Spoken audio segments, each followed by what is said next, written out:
παράδειχθη στην βραδινή ανάρτηση του Αμερικανού Πρόεδρου Ντόναλντ Τραμπ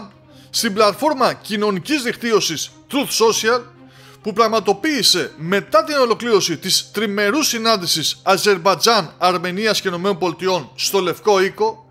και με την οποία ανακοίνωσε την τοποθεσία που θα διεξαχθεί η συνάντησή του με τον Ρώσο Πρόεδρο Βλαντίμιρ Πούτιν, ώστε να συζητήσουν το ζήτημα του πολέμου στην Ουκρανία. Οι ρωσικές ένοπλες δυνάμεις συνεχίζουν με αμύωτο ρυθμό να χτυπούν τους Ουκρανούς στα διάφορα μέτωπα της Ουκρανίας και συνάμα να κατακτούν νέα εδάφη, με το σημερινό highlight του ρωσικού στρατού να αποτελούν οι εξελίξεις στην κατεύθυνση της Κωνσταντινόφκα.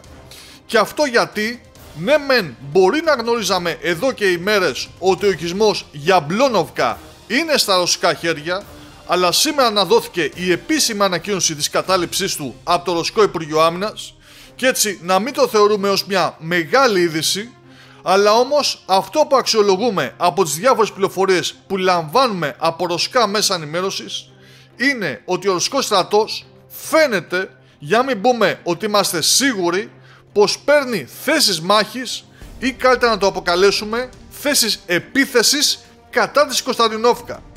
Σε αυτή την εκτίμηση συντέλεσε βέβαια και η ολοσχερής καταστροφή, ο όλεθρος που υπέστησαν οι Ουκρανικές δυνάμεις,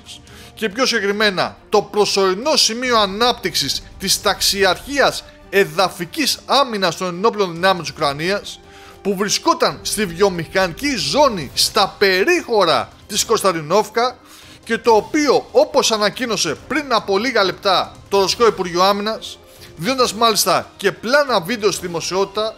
καταστράφηκε από άμεσο χτύπημα βόμβας FAB 3000 που διέθετε καθολική μονάδα σχεδιασμού και διόρθωσης. Στην κυριολεξία το εξαφάνισαν από προσώπου γης, και αυτό για μας σημαίνει ότι είναι τα προεόρτια της ρωσικής επίθεσης κατά της Κωνσταντινόφκα, που το πιθανότερο είναι να πάρθει με τα όπλα παρά με τις διαπραγματεύσεις.